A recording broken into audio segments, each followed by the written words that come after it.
Então, boa noite a todos mais uma vez. Como de costume, antes de nós iniciarmos com a palestra e com os nossos trabalhos, já estamos iniciando com certeza, fazendo a leitura desse livrinho aqui, Jesus no seu dia a dia, que sempre traz lições muito importantes para nós. E hoje eu abri aqui e veio equilíbrio. É um assunto interessante porque ele é bem pertinente à atualidade que vivemos hoje. Porque a gente constantemente está em ambientes equilibrados como esse, não é verdade? Um ambiente de equilíbrio é fácil de nós nos colocarmos, nós estarmos equilibrados. Mas se eu estivesse num ambiente desequilibrado, como é que eu faço? Qual seria a minha postura? De me desequilibrar também ou de tentar me manter equilibrado? Se mantermos, e não nós nos envolvermos com a energia, porque senão, onde nós vamos parar? Então é isso aqui. Vamos aprender um pouquinho aqui. Então ele começa assim, ó. Se o mau humor alheio consegue contaminar você, se o mal alheio consegue te contaminar, se a maledicência consegue irritar você, se os males conseguem nos irritar, se a crítica destrutiva faz você desanimar, se a provocação de um agressor consegue alcançar você, é porque você ainda não tem um verdadeiro equilíbrio. Então, olha, é legal, Se o mau humor alheio consegue nos contaminar, se a maledicência consegue me contaminar, se a crítica destrutiva faz me desanimar e a provocação de um agressor consegue alcançar a gente, é porque nós não estamos equilibrados. É fato. E a gente não e com tudo isso, se a pessoa não reagir, se envolver em toda aquela... Você vai se manter em equilíbrio. Se você se manter, você não está se envolvendo. Por exemplo, está uma briga danada lá, você vai entrar no meio da briga para ficar desequilibrado? Não. Mas, por exemplo, tudo isso aí magoa a pessoa que está sendo ofendida, só que ela não reage. É uma forma de nos mantermos em equilíbrio. Ah, isso é equilíbrio? Sim. Você está se mantendo em equilíbrio, porque se você está sendo ofendido e vai reagir, você está provocando uma briga. Não dá nada. Então é uma forma de nós nos mantermos em equilíbrio. Assim. Numa discussão que seja, você logo percebe quando as pessoas estão dialogando uma com a outra ali. E aí começa a haver um desentendimento. E é notório que quando aquele que está perdendo nas questões que estão sendo envolvidas, o que ele faz? Ele aumenta o tom de voz. Ele quer ganhar no grito, como a gente costuma. E o outro, por sua vez, da mesma forma, ele também não quer perder, ele também vai aumentar o tom. E aí começa o início do desequilíbrio. Você está ali, aquilo começa. E se não tomar cuidado, vai para o quebra-pau. Se a gente não conseguir ali, nós vamos para a briga também. Então, nós precisamos nos manter em equilíbrio. Mesmo que nós estivermos numa conversa e você perceber que alguém está desequilibrado, que está fora de si, mantenhamos a calma, não deixamos o nosso tom de voz aumentar, porque quanto mais baixo você procurar conversar, mais vai chamar a atenção daquela, mais vai perceber que ele está alterado. Porque quem está alterado não fala que não está. Ele acha. Exatamente. E isso tudo, sabe quem somos? Somos nós. É que eu estou apenas espelhando aqui aquilo que nós fazemos constantemente. Eu não sei o que vai seguir o livro, mas muita gente, como é que fala? Acha que a pessoa que não reagiu, que não respondeu, é fraca. De jeito algum. Ele é muito mais forte do que você possa imaginar. Ele também precisa assim. Não demonstra, né, fraqueza. A pessoa tem que reagir. Você pode até conversar, falar, colocar o seu ponto de vista, mas não mudar o seu tom de voz, não se envolver na mesma sintonia, porque a sintonia que é complicada. Se uma pessoa está fora da sintonia, ela te envolve através do motivo que ela está, ela vai envolver com a energia dela. Se você não quiser tumultuar, então se calma, fica quieto, não fala mais nada. E aquilo vai se apaziguar. Num momento ou outro, se você quiser voltar a falar com aquela pessoa, é oportuno. Numa calma, só. Esse é o correto que nós teríamos que fazer. Não é o momento. Isso. Era uma festa, tinha gente grande, não estávamos na casa. Não, por exemplo, tem pessoas que começam uma briga na casa de uma outra pessoa. De outra pessoa. Então é ridículo isso. E por quê? Perde o equilíbrio. Certo. Né? Entra ali o desequilíbrio. Não é fraqueza. Não, de jeito algum. Então ele diz assim, é porque você ainda não tem o verdadeiro equilíbrio. A paz e o equilíbrio nascem de dentro para fora. Portanto, os fatores exteriores não podem afetá-los. Não devem nos afetar. Quando somos atingidos pelo que vem de fora, é porque estamos ainda à mercê das circunstâncias. Se aquela circunstância está me envolvendo, é porque eu estou à mercê dela. E aí eu vou, infelizmente, me envolver com aquilo. E o meu equilíbrio vai embora. Se já conseguimos de verdade adquirir o equilíbrio, estaremos sempre equilibrados. Num ambiente agradável ou num ambiente hostil, não importa. Aonde quer que eu esteja, que eu falei no início. Aqui, o nosso ambiente, ele é tranquilo, gostoso. Ninguém vai querer fazer nada que não esteja dentro dos limites desta casa. Então aqui tudo é bola, aqui todo mundo está equilibrado. Saímos lá, né, lá fora. A gente muda muitas vezes. A gente perde o equilíbrio, perde a esperança, perde a fé, perde o amor, perde tantas coisas que a gente aprende. Aqui, ao sair, a gente esquece, infelizmente. Equilíbrio é quando se tem a mesma reação em qualquer situação a que se é exposto. Qualquer que seja o momento, qualquer que seja aquele vivenciar naquele momento, é quando a gente tem nós temos que manter a mesma reação, nem para cima nem para baixo, nos mantermos serenos, em equilíbrio. É legal isso, sabe por quê? A gente não perde a cabeça, não fica nervoso sem precisar, a gente não muda o nosso batimento cardíaco, a gente mantendo o equilíbrio, a gente consegue manter a paz dentro de nós. Eu sei que é muito complicado isso, mas não impossível. Eu tenho que te falar uma coisa. Pode. Aquele dia que meu pai estava aqui, ele falou para você, eu tive uma discussão com meu filho. Isso. Né? Por causa de futebol. Sim. Né? Aí ele me atacava. Se eu tiver ruim. Aí eu falei para meu pai assim, eu brinquei com ele, mas eu sei que ele, na hora, ele ficou nervoso, não teve equilíbrio. Aí eu falei assim, escuta, o senhor está fazendo para ele, você está indo no centro, você está aprendendo o quê? Aí foi que eu falei isso, ele me agrediu mais ainda. Porque eu falei, você está indo no centro aprender o equilíbrio, a espiritualidade. E o senhor me agrediu como meu time de futebol ficava surdo. Aí comecei a discutir. Aí ele veio e falou para você aqui. Eu tive uma discussão com meu filho, porque eu não deveria ter discutido. Aí eu falei assim, isso, perdoe, não para o diabo, para Jesus te perdoar. Você estava me ofendendo, só porque meu time estava perdendo. Aí foi que eu falei, você está inocente, por quê? Então. Aí eu falei, mantenho o equilíbrio. Mas você. Aí eu mantenho o equilíbrio. Você deu uma afinetada nele também. Eu dei uma afinetada nele.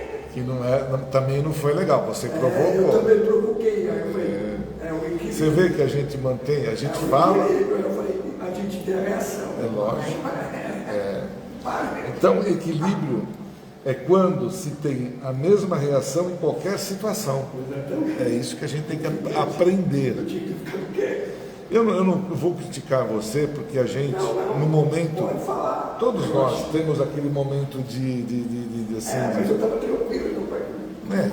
Eu deixei levar, mas eu não conseguia ficar bravo. Quando a gente tem assim, algumas pessoas que são um pouco mais difíceis, a gente tem que entender. Dá uma volta, depois brinca, dá um sorriso. Eu não pensei fazer isso, eu estava assim. Você já vai enfiar a faca? Eu fui enfiar o. Aí o bicho pega. A maioria dos homens ainda não alcançou esse estágio. Alguém faz um mexerico sobre o trem e logo estamos desejando saber quem é a vítima. Né? Alguém faz uma fofoca de alguém. A gente, pô, quem que vocês estão falando aí? Alguém grita e daí a instantes estamos falando no mesmo tom de voz. Alguém grita, né? E nós estamos fazendo igualzinho. Ficar sereno, tipo, equilibrado. Eu vou ter que ficar quieto. Situações como estas demonstram falta de equilíbrio e falta de domínio de si mesmo, de nós mesmos. Nós, né? Nós é que precisamos manter aquele equilíbrio. Estejamos mais atentos e não permitamos que o ambiente à nossa volta deforme a nossa personalidade. Porque a gente, com essa de nós estarmos nos envolvendo nos ambientes, a gente também, quando você estava lá na discussão, vou pegar até seu exemplo que você falou, então vamos pegar. O que acontece com a gente? A gente não se torna uma pessoa até deformada, muda o semblante da gente, a gente não cria uma energia ali que não é legal para nós, não é? Então é aí que a gente tem que evitar ao máximo, de chegar nesse ponto. É aí que a gente precisa manter o equilíbrio. Teve aqui na casa, tipo, não julgues, não aponte o dedo, não julgue aquele que está, por exemplo, tendo algum tipo de situação diferente. Situação. Não é para julgar. De forma alguma. Então, é como eu te falei ainda, é muito boa as palestras que faz a gente refletir, né? Faz a gente refletir. A hora que você vai, bebe um copo d'água ou engole a saliva e reflita. Aí você se acalma. Não é verdade? É isso mesmo. É isso mesmo. Mas é muito bom as palestras que nos ajudam a viver bem. Sim. Inclusive com pessoas de opinião totalmente contrária. Você consegue até escutar e sem falar, não concordo. Não é? Com diferentes opiniões, né? Porque cada um pensa tem um jeito. jeito, sim. Vamos respeitar quem gosta do amarelo, se eu gosto do azul. Assim. Então, é uma questão de respeitar, e você gosta da pessoa, vamos aceitar e respeitar a opinião. E o tempo resolve. E com isso, a gente mantém o equilíbrio. Certo. A gente mantém o nosso equilíbrio. Nós estamos falando sobre equilíbrio, quem chegou agora, tá? Uma leitura bem rápida aqui, né? Eu vou até fazer de novo para vocês entenderem o que nós estávamos falando, dá tempo ainda da gente falar. Então, equilíbrio. Se o mau humor alheio consegue contaminar você, se a maledicência consegue irritar você, se a crítica destrutiva faz você desanimar, se a provocação de um agressor consegue alcançar você, é porque você ainda não tem o verdadeiro equilíbrio. A paz e o equilíbrio nascem de dentro para fora. Portanto, os fatores exteriores não podem nos afetar. Quando somos atingidos pelo que vem de fora, é porque estamos ainda à mercê das circunstâncias. Se já conseguimos de verdade adquirir o equilíbrio, estaremos sempre equilibrados, num ambiente agradável ou num ambiente hostil. Qualquer que seja o ambiente, nós temos que manter o nosso equilíbrio. Equilíbrio é quando se tem a mesma reação em qualquer situação a que se é exposto. A maioria dos homens ainda não alcançou este estágio. Alguém faz um mexerico sobre Gautrem e logo estamos desejando saber quem é a vítima. Alguém inicia uma discussão e em pouco tempo já estamos envolvidos na troca de acusações. Alguém grita e daí, a instantes, estamos falando no mesmo tom de voz. Situações como estas demonstram falta de equilíbrio e falta de domínio de si mesmo. Nós perdemos o nosso domínio, o nosso controle. Estejamos mais atentos e não permitamos que o ambiente à nossa volta deforme a nossa personalidade. Então, que possamos nos cuidar, né? Um pouquinho mais com os ensinamentos que a gente vai tendo aqui. É bom, não é bom? Sempre a gente está ouvindo aí acho que faz parte, e isso nos faz enriquecer e nós evoluirmos. Porque com o que alguém chega, né? Eu falo, mas eu falo para mim também, porque estamos no mesmo barco. E quando a gente lê essas instruções da espiritualidade, são instruções que nós precisamos ouvir para não cometermos mais o erro e nós conseguirmos alcançar o quê? Aquilo que viemos fazer neste planeta, que foi, qual é? O grande desafio de todos nós, evoluirmos espiritualmente. Então, padecemos no corpo, temos dificuldades no nosso corpo, temos dor, vários problemas. Para quê? Quanto mais a gente tem dificuldade no corpo, melhor é o nosso sentimento espiritual, a gente lapida o nosso espírito. É isso aí. Obrigado por nos ouvir. Vou deixar agora o meu amigo aqui fazer Eu lembrei de você agora, então, por favor, vamos lá? Fazer a abertura. Obrigado. Boa noite a todos. Apenas passar alguns recados importantes antes de começar a palestra. Para quem está chegando agora, sempre desligar o celular ou colocar no modo avião. Importante lembrar da doação de alimentos que a casa assiste a algumas famílias mensalmente, famílias carentes. Então, todo o alimento que puderem dar, né, ajuda a gente montar as cestas e distribuir para essas famílias. Nós temos a entrada do lado esquerdo, temos um bazar com roupas a preços bem simbólicos, tanto para venda quanto para recebimento de quem tiver roupas usadas em bom estado e limpas, pode trazer para a gente também. No primeiro andar a gente tem uma biblioteca espírita, quem quiser se aprofundar nos assuntos da doutrina pode procurar e emprestar os livros e falar na secretaria.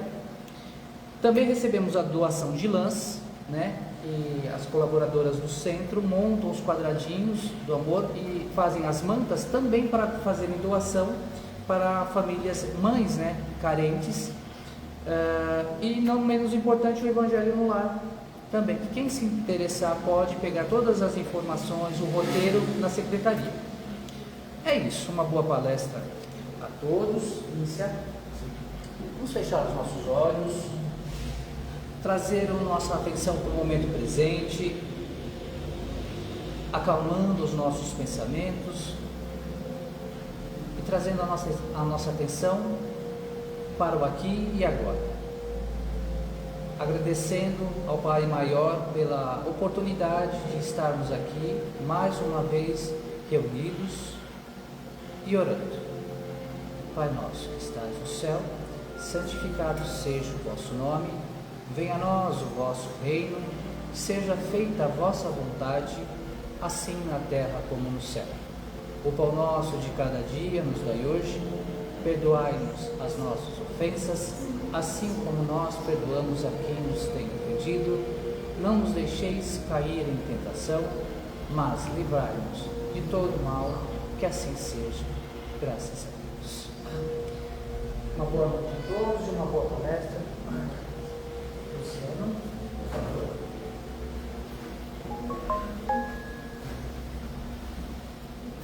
Boa noite. Boa noite a você que nos acompanha pelas redes sociais.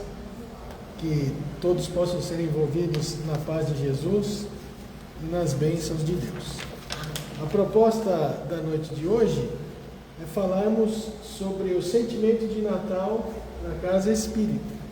O espírita comemora o Natal? Devemos ou não comemorar o Natal? Onde nós encontramos no Espiritismo a data de 25 de dezembro, o nascimento de Jesus? De fato, nós não encontramos isso no Espiritismo. Mas a verdade é que nós somos espíritas e somos cristãos. O espírita e o cristão são uma e a mesma coisa. Então nós entendemos Jesus como nosso modelo, como nosso guia, como nosso mestre.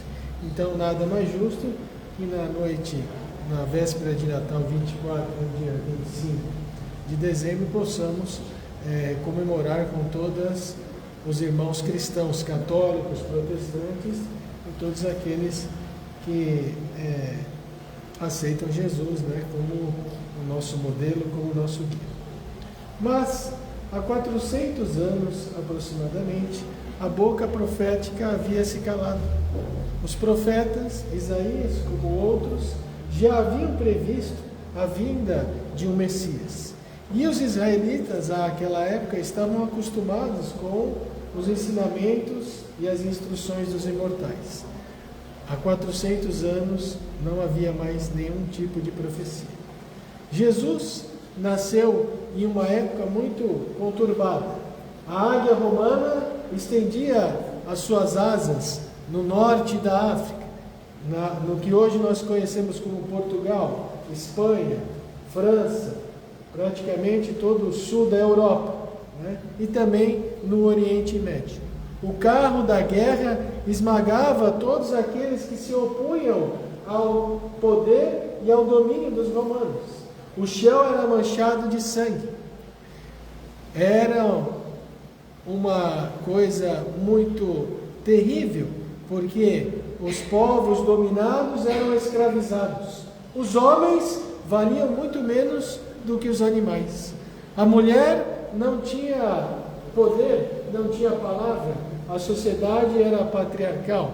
A prepotência, o orgulho, o egoísmo, a vaidade, a corrupção, corruptos e corruptores andavam à soltas. Então, era uma época muito difícil. Jesus, então, nasceu aonde? Junto aos animais. José ou Maria foram procurar um local onde eles pudessem se hospedar e não tinha local nenhum. Então, o dono daquele hotel disse: você poderá ficar na estrebaria junto com os animais. Ele, o nosso mestre, o nosso modelo, o nosso guia, poderia ter escolhido nascer em um hotel super luxuoso da época, ou em um castelo, ou nascer no meio de um ambiente mais limpo, um ambiente mais luxuoso, com roupas cintilantes, com cetim. Ele nasceu junto à estrebaria, junto aos animais. Então a primeira lição de Jesus, qual foi? A lição da humildade.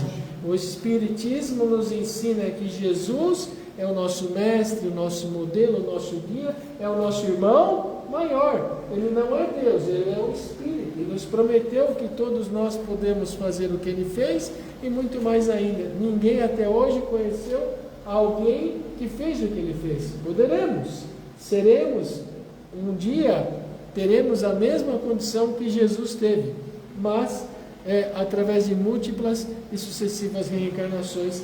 Antes de o planeta Terra existir, ele já existia. Ele coordenou a formação do planeta Terra há 4,5 bilhões de anos atrás. Encarnou-se, não tinha necessidade de reencarnar. Nós temos a necessidade de reencarnar porque carregamos ainda muitos vícios, muitas paixões ainda descontroláveis. Temos muitas coisas boas, mas nós temos necessidade de reencarnar. E reencarnaremos tantas vezes quantas forem necessárias. Mas Jesus, ele encarnou-se para exemplificar, então, os ensinamentos de Deus para os homens. Então, no mês de dezembro, nós vivemos um clima de muita alegria, de muita festa, né? Um clima de doces, de presentes, um clima alegre. As pessoas, elas enfeitam as suas casas com as luzes de Natal, enfeitam as suas casas com a árvore de Natal, com o presépio, né? Então nós vivemos um clima onde nós temos aí muitos simbolismos, né? E Jesus, então, ele foi o médico de homens e de almas. Conforme as convenções e o calendário da terra, estabeleceu-se o dia 25 de dezembro. Mas Jesus nasceu no dia 25 de dezembro? Não nasceu no dia 25 de dezembro. Nos primeiros séculos, a data era comemorada no dia 6 de janeiro ou 25 de março. Né? Mas, aliás, o teólogo Orígenes repudiou a ideia de festejar o nascimento de Cristo como se fosse um faraó. Ok? A partir de 440, a data foi fixada provavelmente para cristianizar as festas pagãs. Então, a partir do ano 440, estabeleceu-se o dia 25 de dezembro, porque no dia 25 de dezembro era comemorada a Saturnália. A Saturnália, aonde os donos, né, os senhores romanos, podiam se misturar com os escravos, e aí virava aquele bacanal, né? Aquela festa, essa era a Saturnália, né? Muito bem. Francisco de Assis foi o introdutor da ideia do presépio no século XIII. Então, o Francisco de Assis, né, introduziu a ideia do presépio. Bacana. Então, nós temos, né, o presépio representando o nascimento de Jesus. E a árvore de Natal, ela é de origem germânica. Apareceu no tempo de São Bonifácio, apóstolo da Alemanha. São Bonifácio, ele viveu de 680 a 754. Ok? Objetivando substituir os sacrifícios ao carvalho de Odin. Então, lá os alemães, né, os germânicos, né, um pouco acima da Itália, eles eram ainda politeístas e sacrificavam, faziam sacrifícios no pé do carvalho de Odin. Então, o São Bonifácio, que viveu, né, o apóstolo da Alemanha, ele falou assim: eu vou substituir esse culto pagão, instituindo a árvore de Natal, o nascimento de Jesus. Jesus nasceu no dia 25 de dezembro? Não. 25 de dezembro, a data da Saturnália. Então, esquece-se a Saturnália e no dia 25 de dezembro comemoramos o nascimento de Jesus. Veio no século XIII, Francisco de Assis e instituiu o presépio. Então, na maioria das nossas casas, né, tem a árvore de Natal, tem o presépio, né, e tem mais, né? E aí foi instituída a árvore de Natal, né? Então, objetivando substituir os sacrifícios ao carvalho de Odin, adorar-se-ia uma árvore de Natal em homenagem ao Messias.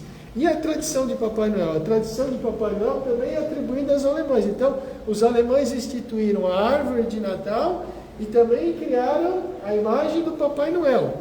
Provavelmente uma lembrança de um bispo, São Nicolau, né? No século IV, que se notabilizou por ser um religioso paciente e bondoso, né? Protestantes holandeses, vai ver, os protestantes holandeses, radicados nos Estados Unidos, teriam transformado na figura de um realizador de desejos. Então você vai vendo que no nascimento, né, quando a gente comemora o nascimento de Jesus, vai tendo os vários simbolismos. A árvore de Natal, o Papai Noel, né? Os irlandeses transformaram o Papai Noel num realizador de desejos. E finalmente a Coca-Cola transformou o Papai Noel em preto, branco e vermelho. É legal, é São Paulino, né? Era verde antes, né, a roupa do Que Papai faz Noel. essa. Hã? Era verde, né? Provavelmente era verde. Eu não tenho Depois certeza que disso. ficou Depois a vermelha. Coca-Cola transformou ele em preto, branco e vermelho, né? E aí hoje em dia a gente vive, né? E hoje em dia a gente faz com que as nossas crianças acreditem no Papai Noel. O meu filho eu tenho uma filha de 20 e um de 10, 2 filhos únicos, né? Então, eu vou pegar dessa daí. E o meu filho estava com ele, eu perguntei para ele: aí, já escreveu a carta para o Papai Noel? Eu não escrevi, o Papai Noel é você. Eu falei: quem que te contou, né? Eu vi no YouTube. Aí eu não falei nada, né? Então, mas vamos ver o que ele fala no próximo dia, né? Então as crianças já desde tenra idade são ensinadas a conversar com o Papai Noel. Há uma cumplicidade entre os adultos, então a gente acaba sendo cúmplice, né? Mas enfim, é difícil até a gente falar para uma criança de 5 anos, de 6 anos, não, o Papai Noel não existe, porque todo mundo na escola acredita no Papai Noel. Então você vai falar para uma criança de 6 anos que o Papai Noel não existe? Mas o sentimento espírita do Natal tudo bem, você pode ter o Papai Noel, você pode ter a árvore, né, que é um simbolismo, você coloca lá o seu presépio. Mas na noite de Natal, a gente precisa evocar Jesus. A gente precisa lembrar de Jesus. Porque as pessoas se esfalfam nos vinhos, na champanhe, na bebida. Jesus nasceu entre os animais, e na nossa mesa tem um porco, tem a galinha, tem o chester, tem sei lá o quê. Né? Não estou dizendo que não é para ter. Né? Graças a Deus as pessoas têm que comer. Mas que minimamente a gente possa lembrar em uma oração, conversar com os nossos irmãos, com o nosso pai, com a nossa mãe, com o nosso irmão, enfim, com as pessoas que estão na nossa casa, a lembrança de Jesus, o nosso mestre, o nosso modelo, o nosso guia. Né? Então, como a gente viu, o Natal está rico de simbolismos e tradições. O que não afasta o nosso dever de respeitar e reconhecer que na época de Natal a sociedade costuma ser envolvida em um clima de maior fraternidade. Sim ou não? Nós não temos essa sacolinha de Natal aqui ou não? Sim. Temos? Sim. Mas quando é em dezembro. Né? Por quê? Porque no Natal as pessoas estão num clima mais agradável, mais... a psicosfera, a atmosfera onde tem os gases, etc. A psicosfera é uma palavra cunhada pelo Espírito Joana de Anjos, através da mediunidade de Divaldo Pereira Franco, no livro Após a Tempestade. A psicosfera são os nossos pensamentos que trafegam aqui, vamos dizer, na nossa atmosfera. Então, a psicosfera é propícia no Natal. Então, a gente tem a sacolinha de Natal, mas a necessidade das pessoas é só no Natal? Claro que não. Então, esse clima de Natal, ele deveria envolver-nos o ano inteiro. É que nem o Dia das Mães. O Dia das Mães é só em maio, não é o Dia das Mães? O Dia das Mães é o ano inteiro. O Dia dos Pais só em agosto. Né? Então, é óbvio que a gente tem um clima de maior fraternidade. Isso é bom. E nós vamos chegar em um nível, a Terra vai chegar em um nível, que esse clima de Natal, no mês de dezembro, vai ser um clima de todos os meses. Está difícil ainda, está desafiador, mas a gente vai chegar lá, ok? Até aqui tudo bem? Né? Então o Natal Espírita, ele não se relaciona com o nascimento de Jesus material, mas com o nascimento espiritual, né? Porque Jesus nasceu no dia 25.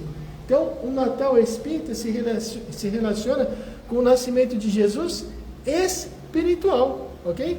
Até aqui tudo bem? Muito bem.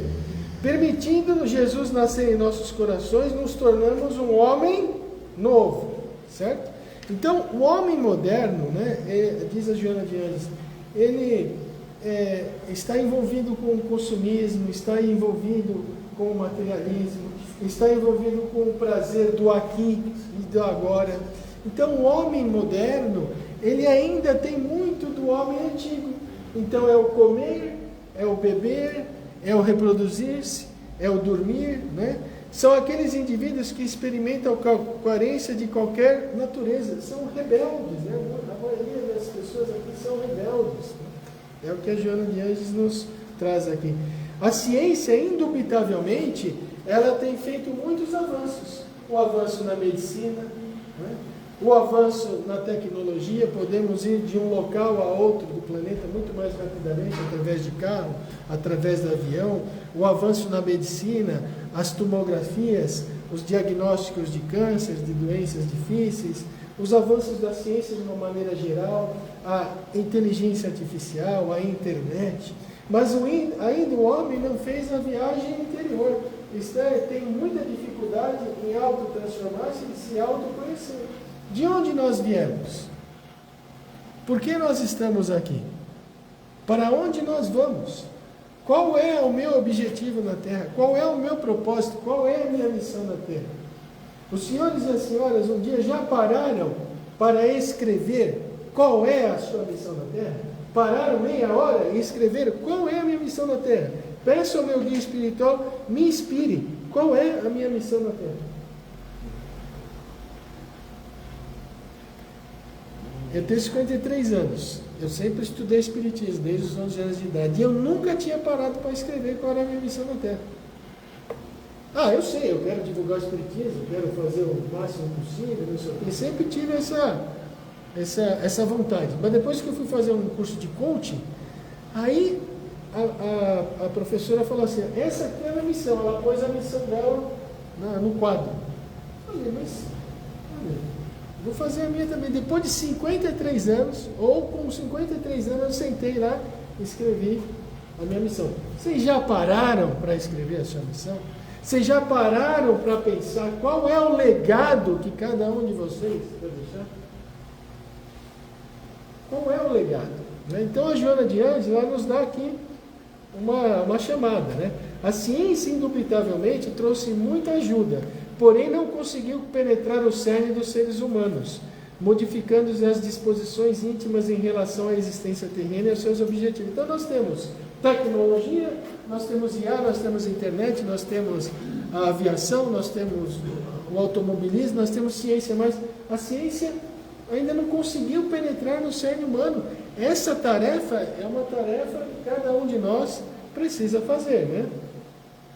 Então as pessoas, infelizmente, ainda estão procurando a satisfação dos sentidos, o destaque social, a harmonia física, há conquistas do infinito sem a realização pessoal, sorrisos de triunfo sem sustentação de felicidade. Então, muitas vezes a gente vê as pessoas, né? Aquelas pessoas nas novelas, aquelas pessoas, os atores, né?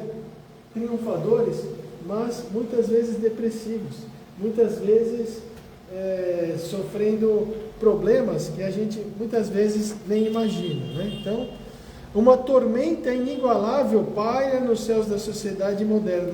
Mas tudo isso que eu estou falando aqui, né, esses paradoxos que nós vivemos, o casebre ao lado, né, de uma mansão luxuosa, a pessoa que tem saúde ao lado aquele que preza pela saúde, os exercícios físicos, né, ao lado daquele que não preza pela saúde, se intoxica com drogas, com álcool, o sexo descontrolado, né?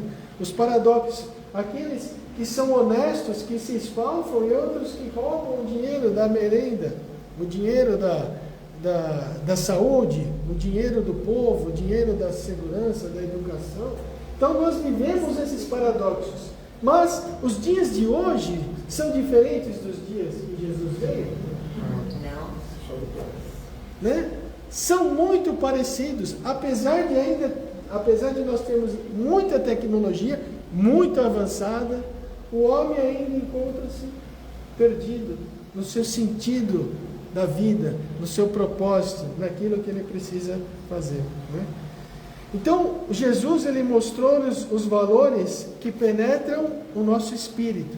Jesus, ele nos mostrou o amor, nos mostrou a caridade. Bem-aventurados os mansos e pacíficos, porque herdarão a terra. Terão uma oportunidade de reencarnar na terra. Bem-aventurados os que são perseguidos por causa, né, da minha mensagem. Então, exaltando aqueles para terem coragem, porque ele sabia que os seus ensinamentos seriam deturpados, ele sabia que os seus ensinamentos eles seriam corrompidos, né? Jesus nos ensinou o perdão.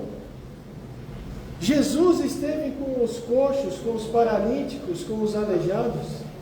Ele escolheu estar com as pessoas necessitadas. Os sãos não precisam de médicos, né? Jesus esteve com Nicodemos, dizendo a Nicodemos, em verdade te digo, Nicodemos, que é preciso nascer de novo da água e do Espírito para ver o reino de Deus. Nascer da água e do Espírito, ou seja, reencarnar em um outro corpo, mas com o mesmo Espírito. Jesus nos ensinou respeito à mulher, né? Enquanto a prostituta Maria de Madalena não era respeitada, não era benquista pelos seus companheiros, Jesus deu a oportunidade a ela para que ela pudesse segui-lo, e assim ela se libertou de uma gama de espíritos perturbadores. Jesus exaltou a mulher adúltera, né? Deu oportunidade para a mulher adúltera. Onde estão aqueles que te perseguiram? Ninguém está me perseguindo mais, mestre, porque eles queriam apedrejá-la. Atire a primeira pedra aquele que estiver sem pecado, e todos foram embora, né? Então Jesus pode ser considerado o primeiro feminista da mulher. Então Jesus ele não anuiu com a traição da mulher, mas ele também não condenou. Então, vai e não peques mais. Quantas vezes eu devo perdoar? Pedro perguntou, 7 vezes? Não 7 vezes, 70 vezes 7 vezes. 490 significa 490? Não, tantas vezes quantas forem necessárias. Aonde que nós podemos perdoar tantas vezes quantas forem necessárias? De preferência, né? Na nossa casa. A vida do casal, é fácil a vida do casal? Os filhos, né? Se a gente não consegue perdoar dentro de casa, como é que a gente vai sair de casa para colocar em prática o perdão? Não é? Jesus, então, portanto, nos ensinou o amor, nos ensinou o perdão, nos ensinou a caridade. A primeira lição de Jesus é a humildade. Nos ensinou a paciência. A gente não tem, às vezes, paciência de ficar 30 segundos com a boca calada, ou 3 minutos, né? O Aidar estava lendo aqui sobre o equilíbrio, né? A gente não estava estudando sobre equilíbrio. Então, ele tinha o equilíbrio. Esteve conosco, esperou 30 anos para abrir a boca. E cumpriu todas as profecias. Ele foi batizado por João Batista, mas para se limpar externamente, né? Da poeira. Porque internamente ele era absolutamente limpo. E para, obviamente, cumprir as profecias, né? Que as profecias diziam que ele ia ser batizado, o Messias seria batizado no Rio Jordão. Então, o Natal espírita, né? O espírita, ele comemora o Natal. É uma oportunidade de estar com a família, comemorando o nascimento de Jesus. O nosso mestre, o nosso modelo, o nosso irmão maior, que coordena, que administra o planeta Terra, junto com os espíritos guias da humanidade. Então, a data de 24 de dezembro, 25 de dezembro, é uma data em que o espírita comemora o nascimento de Jesus. É uma data em que o espírita tem a obrigação de, junto com os irmãos, fazer uma prece. Se você convida alguém para ir na sua casa, né, você vai convidar a criatura para fazer uma prece junto contigo. Qual é o problema? Né? Ah, mas ele é budista, ele é de outra religião. Não tem problema, Jesus é o nosso mestre, o nosso modelo, o nosso guia. Nós não estamos sendo contra o umbandista, o do candomblé, o budista, o católico, o protestante, né? Nós vemos a diversidade das raças, a diversidade das pessoas, Deus. Né? Quando nós olhamos para os dedos da mão, são 5 dedos de tamanhos diferentes, para que a gente consiga pegar os objetos. Então as pessoas naturalmente são diferentes, estão em estágios psicológicos diferentes, têm inteligência espiritual diferente, mas quando nós estamos na nossa casa, a nossa obrigação é convidar as pessoas a orar junto conosco, a agradecer a vinda de Jesus, a agradecer por nós conhecermos Jesus. E nós, especificamente falando, que somos espíritas, temos todas as ferramentas possíveis, todas as orientações possíveis para termos uma reencarnação excelente. Porque o Espiritismo nos explica os ensinamentos de Jesus, né? Descortina aquilo que ficou por muito tempo escondido. Nos explica que essas muitas moradas na casa do Pai são os múltiplos mundos habitados. Nos explica que nascer da água e do Espírito é reencarnar. Nos explica que nós estamos constantemente envolvidos por Espíritos. Nos explica que os milagres de Jesus não foram milagres que transgrediram as leis da natureza.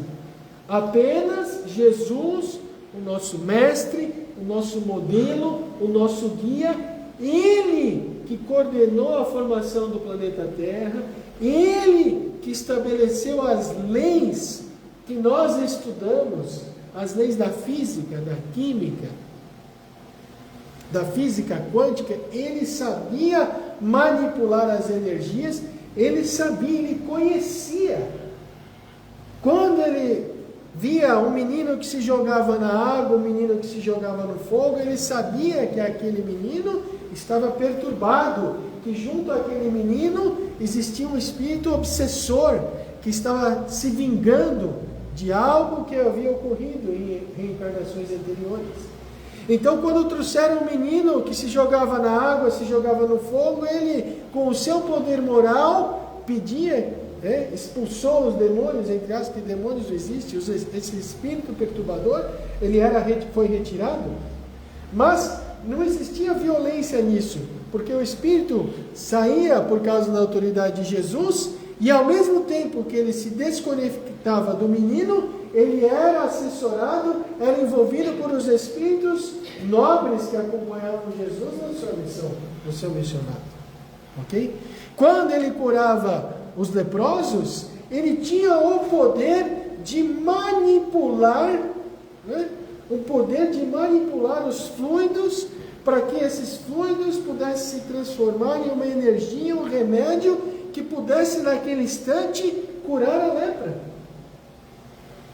Hoje nós somos submetidos à radioterapia, a radioterapia, a quimioterapia. Jesus, através do seu poder, do seu conhecimento, já manipulava esses fluidos e eliminava a lepra. Quando ele curou 10 leprosos, apenas um voltou para agradecer. Esse se salvou, os outros 9 momentaneamente estavam curados, mas com certeza voltariam a adquirir essa ou outras doenças, em virtude da sua ingratidão. Então, quando Jesus nasce para nós, quando Jesus nasceu para cada um de nós, poderíamos perguntar, quando Jesus nasceu para Maria de Madalena? Jesus nasceu para Maria de Madalena quando Maria de Madalena viu que ele de fato era o Filho de Deus, que ele de fato poderia libertá-la das obsessões, que ele de fato poderia dar-lhe um novo caminho, um caminho de paz, um caminho de amor, um caminho de construção de um mundo melhor. Ela que havia sido varada várias vezes no seu ventre por vários homens, ela nunca teve a oportunidade de estar grávida, e Jesus disse a ela, e ela disse a Jesus, eu fui varada várias vezes e nunca estive grávida. Mas Jesus disse, Maria, vá e vai cuidar dos seus filhos. Não os filhos que são originários do seu ventre, mas os filhos de que não têm mães, os órfãos, as pessoas necessitadas. E assim naquela noite nasceu Jesus para Maria de Madalena, nessa conversa que ela teve com o Mestre. Quando nasceu Jesus para Pedro, Pedro que esteve com ele durante todo o seu messianato, nos 3 anos que esteve com ele, acompanhou, perguntava, participava, mas definitivamente Jesus só nasceu para Pedro quando o galo cantou pela 3ª vez e ele havia negado Jesus pela 3ª vez. Então ele pôs a mão na cabeça e disse, o que eu fiz? Como exatamente Jesus havia dito a ele, tu me negarás 3 vezes antes do raiar do sol. E quando o galo cantou pela 3ª vez, ele nasceu. Quando Jesus nasceu para João Evangelista, quando ele compreendeu que Deus era amor, quando Jesus nasceu para Saulo, depois transformado para Paulo de Tarso, transformou seu nome de Saulo, na estrada de Damasco, aonde o cavalo viu aquela luz, relinchou, ele caiu do cavalo e ficou cego, e foi levado para ser cuidado. E aí Jesus então nasceu para Paulo, para Saulo, depois Paulo, Saulo, por que me persegues? Quando Jesus nasceu para Tomé, quando ele pôde perceber que a morte não tinha poder sobre o Filho do Homem, tocou-lhe as feridas, viu que de fato era Jesus que havia voltado, não ressuscitado, mas materializado o seu perispírito, havia materializado o seu perispírito, então Tomé tocou. Quando Jesus nasceu para cada um de nós, quando Jesus nasceu para mim, quando Jesus nasceu para você, quando Jesus nasceu para tu que está nos acompanhando na internet, nas redes sociais. Então é a pergunta que nós devemos fazer: quando Jesus de fato nasceu para cada um de nós? Então, para nós espíritas, faz-se necessário comemorarmos o nascimento de Jesus, aproveitarmos essa psicosfera de caridade, de fraternidade, de amor, de perdão, e alongarmos o máximo possível essa psicosfera, esse clima de Natal por todo o nosso ano. Porque o Natal deveria ser todos os dias. O Natal deveria ser todos os dias, quando Jesus nasceu para mim, no perdão, na prática da caridade, na paciência, no equilíbrio, no dia a dia, no trato com o nosso filho e com a nossa filha, no trato com as pessoas, no nosso emprego, às vezes as pessoas difíceis, as pessoas complicadas, na nossa liderança, na nossa vizinhança, na nossa comunidade. Então todos os dias deveria ser o Natal para nós espíritas. É difícil? Desafiador no mínimo, não é difícil, desafiador no mínimo. Mas então, meus amigos, a mensagem da noite de hoje é que alegremos, Jesus está conosco. Jesus não nos abandonou e não nos abandonará. E Ele conhece a cada um de nós, porque Ele conhece todas as ovelhas do seu rebanho. E se nós estamos aqui hoje, nós temos a nossa pequena, a nossa grande, a nossa média missão, não importa. Cada um de nós tem algo que possa contribuir para a transformação da humanidade, para a nossa autotransformação. Nos autotransformamos e influenciamos as pessoas que convivem conosco para o bem ou para o mal. Que possamos influenciar, portanto, para o bem. Dizer aos nossos irmãos que o mundo não está abandonado, que o mundo não está desgovernado, que a nave do planeta Terra está sendo conduzida por Jesus. E que apesar dos paradoxos, das guerras, dos assassinatos, dos crimes, dos roubos, dos infanticídios, das obsessões tenazes, nunca existiu tanto amor como nos dias atuais. Nunca existiu tanto amor, porque hoje nos preocupamos com os anciãos, nos preocupamos com a natureza, nos preocupamos com as crianças que em Esparta eram lançadas do penhasco para baixo. Eram lançadas porque nasciam com doenças congênitas, e Esparta, ela prezava pela força, prezava pela guerra. Então nos preocupamos com a natureza, com os anciãos, com as crianças especiais. É claro que ainda existem muitas organizações não governamentais dirigidas por criminosos, dirigidas por pessoas inescrupulosas, mas a cada um, disse Jesus, segundo as suas obras. Então a nossa parte é fazermos a nossa parte. Não vamos conseguir eliminar a fome do mundo, não vamos conseguir eliminar o problema de saneamento social do mundo, nós vamos conseguir eliminar o problema da moradia, mas com certeza nós vamos conseguir montarmos uma cesta de Natal, nós vamos conseguir dar um pedaço de pão, nós vamos conseguir fazermos a nossa parte.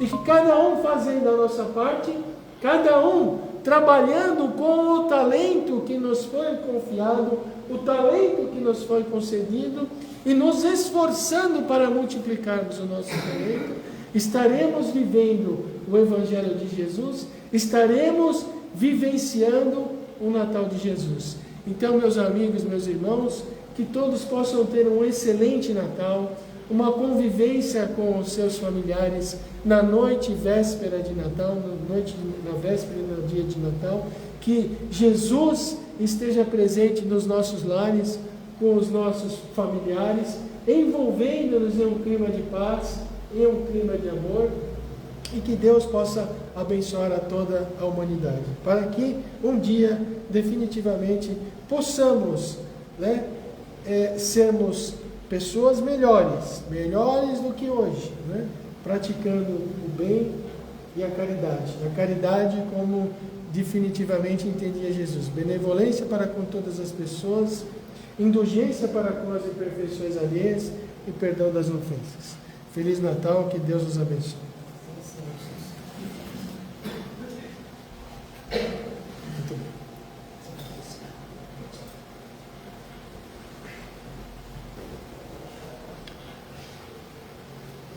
Mestre Jesus, agradecemos mais uma vez a oportunidade de nos reunirmos em seu nome.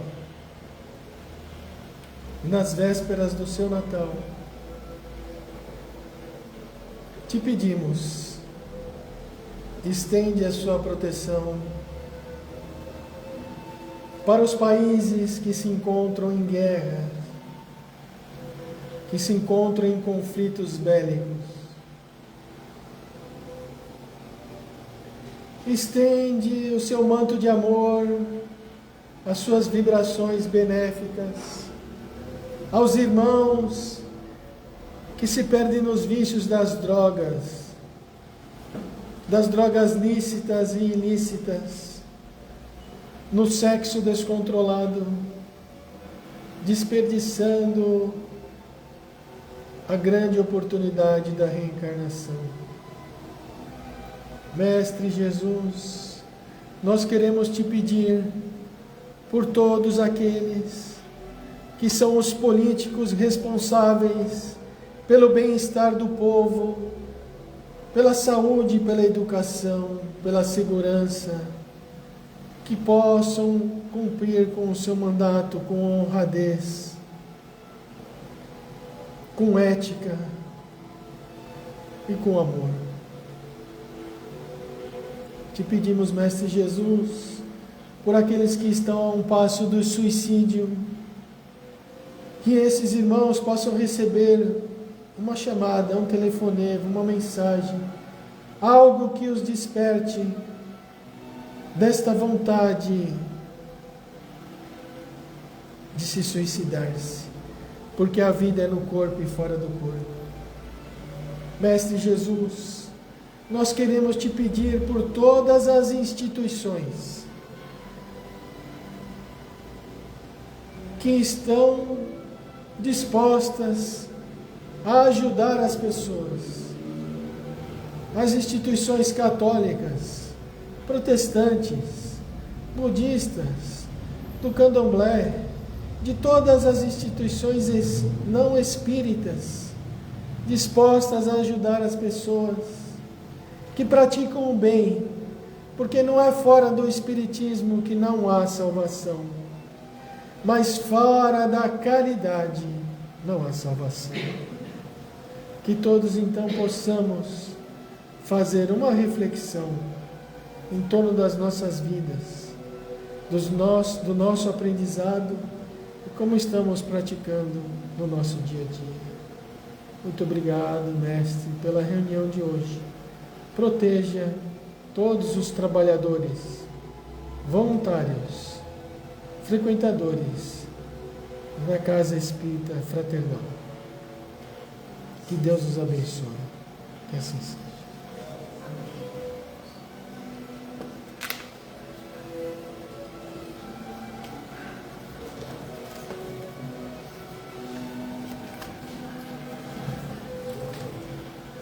Como é que é o seu nome? Então, você. Luciano. Luciano, parabéns. Muito obrigada pela palestra. Eu que agradeço. Muito obrigada. Um bom Natal para A você. senhora também. A senhora também. Muito obrigado.